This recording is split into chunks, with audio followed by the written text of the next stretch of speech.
This is the Final Whistle podcast from the Wrexham AFC media team. The final score, Dagenham and Redbridge 1, Wrexham 2, as Wrexham go equal top of the table, denied outright top spot by a 93rd minute equaliser by Salford. But at this early point in the season, who cares about that? They've dropped home points against a side that's struggling, and Wrexham were clinical in an away game against a side that was struggling. I want to retract that straight away. Were Wrexham clinical? No. They could have won by a lot more, in all honesty, against a Dagenham side that had their moments, had their spells where they put Wrexham under pressure, but could have easily have been put to bed. Their defence looks very, very vulnerable and open, and Wrexham, I think, will be a little disappointed that they didn't finish this game off with more than 2 goals in the plus column. Wrexham went unchanged and had a rough ride in the first 5 minutes as Dagenham really got in their faces. Lots of good energy, pressing hard in the Wrexham half, and they really tested Wrexham's defence. Lawson and in particular Pearson winning a lot, and Walker as well doing a lot of very good work defending his back four. In fact, in the 5th minute, after a corner, there was a very nasty scramble, and twice Walker came with decisive interventions to stop Dagenham having a pop at Wrexham's goal. But after that shaky start, Wrexham started to impose themselves, started to move the ball around better in midfield, and started to get this good service forwards, and the inherent shaky nature of Dagenham's defence really started to be exposed. They were pushing quite high up the pitch to try and facilitate that press, and as a result Wrexham were getting in behind them and causing issues. Not only that, Bevan had, in the first half particularly, a tremendously active game. He was just working so hard, troubling 2 very tall centre-backs who I don't think once in the first half really won a clean header against him. He was throwing himself about into challenges, knocking him around, and they really were struggling to deal with his endeavour and to struggle to deal with his movement as well. And Wrexham started to create chances. They had a series of corners around the 15-minute mark which put loads of pressure on Dagenham's defence. Sean Pearson had a loud shout for a penalty. He always has a loud shout for a penalty, let's be realistic about this. But having said that, one of them did look fairly realistic as he came round the back to attack the corner at the far post, and then I've got to be honest, I didn't see the contact on him, but he just suddenly fell underneath the ball as if he'd been pushed in the back. That certainly was what he was arguing to the referee, but the ref wasn't to be moved, and further fuel was added to the fire of Wrexham's conspiracy theory, having had no penalties this season thus far, but things would resolve themselves happily for Wrexham in that regard by the end of the match. Wrexham continued to push on, Bevan hassling once more and forcing a poor clearance. It dropped to Maguire. Drew against his old team 25 yards out, and he hit the ball sweetly as it dropped in front of him. And Justin, going down low to his right, did well to push the ball around the post for a corner. That corner swung in was one that led to Pearson having another penalty shout. And then just before the half-hour mark, another opportunity for Wrexham. Young this time winning the ball back high up the pitch, laying it off, and Pike pivoting and hitting an early shot from 25 yards, which went wide to the left post, with the keeper Justin feet planted, unable to do anything about it. Wrexham getting on top of the game, but just felt a little worrying that they weren't creating more opportunities, or certainly more clear-cut opportunities than they did before the scoring started. Their best chance came 10 minutes before the break. Again, it was Bevan beavering away and working hard, feeding the ball in. And Maguire Drew found himself one-on-one with the keeper. He hit it first time, and, well, we think Justin just touched it into the side netting for a corner. The referee, who was very close, certainly looked uncertain about whether the keeper got a touch or not. Did give the corner, though. Justin didn't complain, so I guess that must have been the correct one, but Maguire Drew will have been disappointed not to have scored with that snapshot, as only the keeper stood between him and the goal. Then Dagenham late on having an opportunity.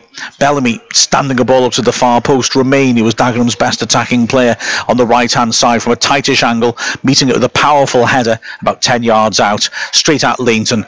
It bounced off him. He had to pick it up at the second attempt. That was an instant which maybe had a dangerous, very unfortunate repercussions for Wrexham 4 minutes later when it was echoed. But by then Wrexham were ahead, and it was a glorious goal, a proper goal of the season contender. Pike laying the ball off, and Young cutting in onto his right foot 25 yards out, hitting an absolute screamer into the top right corner. Justin hurled himself at it and just couldn't get there.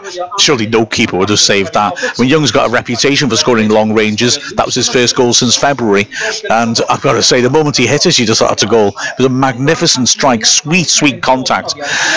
And at that point you thought, okay, this now should become comfortable. I've watched Dagenham's last game against Gateshead, and once they went behind, they cracked. A minute later, they were 2 behind, and there was an air of panic about them after that as Peter Taylor scrolled through formations desperately, a bit like Brian Little or Gary Mills did when they came to Wrexham. Maybe it's an experienced older manager thing. But the opposite of what I expected happened, because Wrexham handed Dagenham an equaliser within a minute. A really scruffy and avoidable affair. The ball driven in from the left-hand side. Langton came at the near post to attack it, but pushed it against Walker, who by now is filling in at centre-back to replace the injured Jake Lawler, and ricocheted off the hapless low knee and dribbled inside the left-hand post. Not much, I don't think, unless the replay shows otherwise, that Walker could have done about that, in all honesty.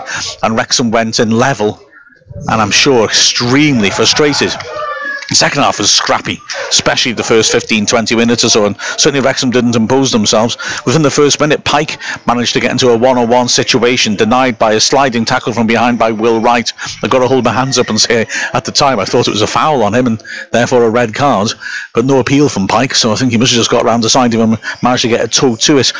It was a fine piece of defending in that case, and it could have got even more awards within a minute as Dagenham got out the pitch, and Romain got around the side of Wrexham's defence, drove the ball in from the right hand side. The ball struck McQueen more than anything else. It really was driven straight at him. He had no chance to react. Ricocheted into the side netting, just inches wide of the right post. McQueen didn't know much about it, but by the same token, Langton had no real chance to get down and do anything about it either. So a really close shave for Wrexham. Then a nice move down the other end. Good build play from deep in their own half by Wrexham, just as you were feeling that there was a lack of snappiness about their build-up work.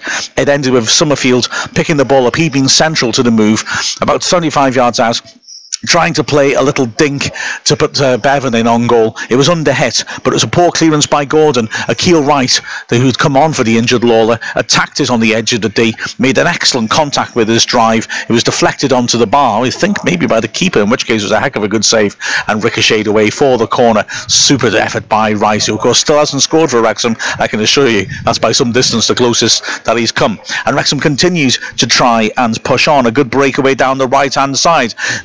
Pike with a nice little dink towards the edge of the 6-yard box. Bevan stretching and attacking it aggressively, did really well to get there, couldn't wrap his foot around it enough though, and put it wide of the right post from 6 yards out.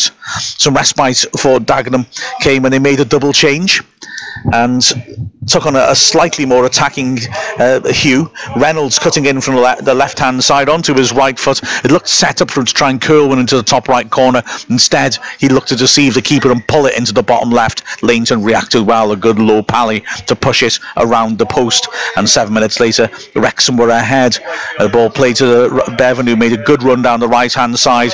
Typical intelligence and awareness from him as he laid the ball back inside neatly. Roberts on the underlap, got goal side of his man Gordon, and Gordon tripped him up. A clear, easy decision. Penalty to Wrexham. As I said, Wrexham hadn't had a penalty for a long time. Summerfield stepped up and calmly slotted it into the bottom left corner to give Wrexham what turned out to be the decisive lead. And I've got to say, I thought Summerfield was very impressive in the closing stages. Dagenham made a further change, bringing Cheeky Candy, who doesn't like a cheeky candy around Halloween time, on as a right back. He's normally a winger, and they really pushed on. They did this against Gateshead last week as well, but they ended up with 4 at the back, but the wingers were the fullbacks were basically playing as wing backs. And they were really pushing on very, very high up the pitch and leaving all sorts of gaps, and the centre-backs hadn't dealt well with Wrexham in any case. And it was so frustrating that Wrexham didn't pick them off more efficiently than they did. Summerfield was aware of it, as I said. He was looking at the acres of space behind the defence and constantly dinking tempting balls over the top, which were setting up opportunities. The first one gave Mike Fondop on to replace Maguire Drew a great opportunity. Dinked it on. Fondop running down the right hand side, chasing after the ball. Keeper came to the edge of his area, then decided he wasn't going to make it, stopped, stumbled slightly and started to retreat. Fondop had a glorious chance to hit it over him, and stumbled himself and never managed to get the shot off. Frustration for that. Sooner after that, a ripped cross from the left-hand side. Fondop headed away from goal more than towards this, and probably was relieved that the offside flag went up and meant that we wouldn't put it into the highlights. But Summerfield now dictating things. Fondop looking threatening but not being able to get the finishing touch. There was a nervous moment when Walker, who'd done well standing in at the back for the first time really, didn't deal with the big target man Mullings, allowing him to turn and drive a shot from 20 yards, but he pulled it wide to the left post. Then it was Wrexham again coming forward, a magnificent ball down the flank by Summerfield, sending Bevan down the right. He drove a fine cross across the face of goal. Pike in front of an open goal just couldn't get the decisive touch to tap it in and give Wrexham some breathing space. It'd be interesting to see a replay of that. I'm not sure whether Fondop, who had tapped it in near post, might have just got a little touch onto it and deflected it away from Pike, because it looked like an open goal tap-in as Bevan drove it in. Then it was Roberts driving the ball forwards, long. Fondop taking it on the chest, turning 20 yards out neatly and hitting a shot, which Fordham just had to go down to his right to save. Paul Rutherford came on late on to give a bit of extra energy and give Bevan a rest, and he was a very lively late presence. He did really well soon after he was brought on, after Wrexham had built neatly and quickly from the back to hit a fine through ball. Fondop picking it up beyond the last defender, and his first touch just let him down, a miscontrol, and he wasn't able to carry on and carry it forwards. Would he be punished for that? Well, Dagenham did manage to create their best chance, apart from that own goal that went in their favour. With 3 minutes left, a corner leading to a long scramble. Wrexham fighting away, winning every ball, but not getting any distance on their clearances. In the end, it found the right-hand side. Munns, a substitute, squeezed it through to remain right-hand side of the 6-yard box, and he turned and from close range hit a shot which hit the post, ricocheted onto Laneton and went behind for a corner. And those corners took a lot of clearing as Dagenham stood the ball up in amongst their centre-backs around the penalty spot, but Wrexham managed to fight and do so. The closing opportunities on the break were theirs. First, another chip over the top by Summerfield. Rutherford racing onto it, and this was a wonderful sequence of events. Fine pass by Summerfield. Rutherford in a similar situation to Fondop down the right hand side, chasing after it. Again, the keeper came out and committed himself, couldn't get there. Rutherford did really well to lob it over him. At first look, as it came down from a great height, it looked like it was going to drop just wide of the far post, but it hit the ground, bit like a Shane Warne googly, and span back in and looked like it was going just inside the left post. However, Liam Gordon, the left back, had made a tremendous 30-yard sprint, chasing after the ball, and managed to hurl himself towards his goal and somehow acrobatically clear it away. Rutherford denied. In added time, there was one final opportunity for Wrexham. It was, again, a nice ball over the top by Summerfield, of course. Fondop racing onto it down the left-hand side. Peter Taylor, absolutely certain it was offside, went crazy at the fourth official, but I think Fondop had started his run from within his own half. Fondop, with Rutherford marked by one in the middle, didn't quite get his pass right, though. He found Rutherford with the pass, which made him check his stride slightly. Rutherford did well to get into the right channel and pull a shot across the keeper, which went just wide of the left post. But despite the fact that Wrexham were wasteful and probably didn't punish defence that was there for the taking quite as clinically as they ought to have done, they got the 3 points, a big 3 points, another away win, and they continue to challenge for the title. For further analysis of the match, have a listen to what myself, James Harrison and Paul Jones thought of it on Calon FM. This is the Final Whistle podcast from the Wrexham AFC media team. So another away win for Wrexham, 2-1 at Dagenham, 2 wins at Dagenham in a row for Wrexham. Now that doesn't quite take Wrexham top because of Salford's injury time goal, but who cares? At this stage in the season, to be equal top is certainly a very pleasing state of affairs. A game that may by April have contained my 3 favourite moments of the season. Luke Young's goal, Gordon's unbelievable clearance off the line from Rutherford, and Peter Taylor's apoplectic response when he thought he was going to get an offside against Mike Fondop in the last minute of added time, and just ran in circles around the fourth official with both hands on his head, like he's absolutely lost his mind. It was, if only the cameras had been on out, it was beautiful.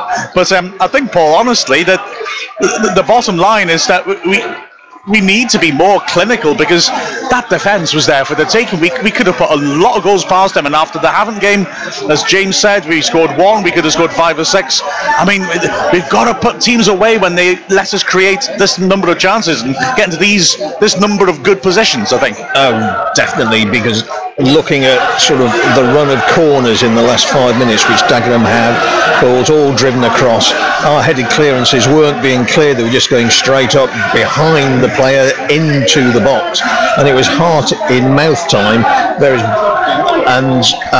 You thought by that stage that we should have really worked that keeper who looked pretty poor, but he didn't have that many saves to make. We played plenty of nice touch football, but the final ball, the final shot, was often lacking. Obviously, you leave aside Young's goal out of that, which was top draw, but to immediately, lose that lead within a minute and a half from a keeping error where we were under no pressure whatsoever. And then the second half was a bit of a curate's egg. Yeah, absolutely. There were good moments to it. We got into so many good positions, but we didn't really pull the trigger often enough, quite frankly. Needed a penalty at the end to win it. And yet you couldn't argue, James, that we looked clearly the superior side. Yeah, apart from that opening 10-minute spell, and then perhaps a couple of times when they pinged us in from corners and stuff, Wrexham with a dominant team. Yeah, it was a strange game, long ball. Midfield really annulled in many aspects, but yeah, Wrexham need to really be clinical in front of goal. Absolutely. It was interesting call for man of the match, Paul. You called the man of the match at half time, which is a bold move, I thought, in all honesty, because of Bevan's fantastic energy in the first 45 minutes. Is that a call you're sticking to? Well, yes, it's a call I'm sticking to. He went off after 77 minutes, I think, and nobody in the second half had the influence which he had in the first half. And it wasn't just his energy and his running around. I don't remember him losing a header against defenders who were a good half a foot taller than him. And he just kept winning them. Sadly, more often than not, they didn't go to a Wrexham player, because a Wrexham player, I dare say, wasn't expecting him to actually win those balls. But every time the ball was in the air heading towards him, there was his head meeting it. And he just kept doing that and doing that and doing that. And it helped to turn the defence. We didn't capitalise on that, but I've seen nothing in the second half which reduces him from being my man of the match. Yeah, he was the epitome of the complete and utter nuisance, really, which was, I mean that in the best sense. Other players who might have come into contention, James, I'd imagine. I mean, Walker adapted well, and Pearson did well at the back as well. And near the end, Summerfield just pinging balls over the top of that high defence and causing all sorts of trouble. Yeah, there was a few other players in there, but I think Bevan's probably the best shout. It's he over the match, all the minutes he played was outstanding and just worked hard. Summerfield came to the match late on and showed his experience and worked well. Luke Young obviously scored a great goal. Pearson led that line and had to perform. Walker, apart from, we'll see what happened on the own goals, we don't know, but he didn't put a foot wrong in that second half and really galvanised a clean sheet in that second half, really, that Wrexham needed. But yeah, the hype was a little bit anomalous in that second half, and I'd like to see him work into the game more. And Joe Maguire, Drew had a quiet game, so while we're playing with almost like three strikers, we're not getting the benefit of the goals from three strikers. So perhaps the Rutherford angle and having more wingers on in those positions might benefit us. I don't know. Yeah, Rutherford did well when he came on at the end against a team that was again taking silly risks, pushing up the pitch as well. I enjoyed Joe Maguire's little cameo after the final whistle there, when the players all went to acknowledge the supporters, and Ricketts was the last off, except for Maguire Drew, who stuck to him and was clearly complaining about getting subbed. So Ricketts was there walking around clapping the fans, and Maguire Drew was tight to him, animated and annoyed about it. But it's good to see a player annoyed he doesn't get the full 90, and it's good to see Wrexham so high in the table. Another away win for Wrexham. We'll hand back to the studio with the final score of Dagenham Redbridge 1, Wrexham 2. This is the Final Whistle podcast from the Wrexham AFC media team.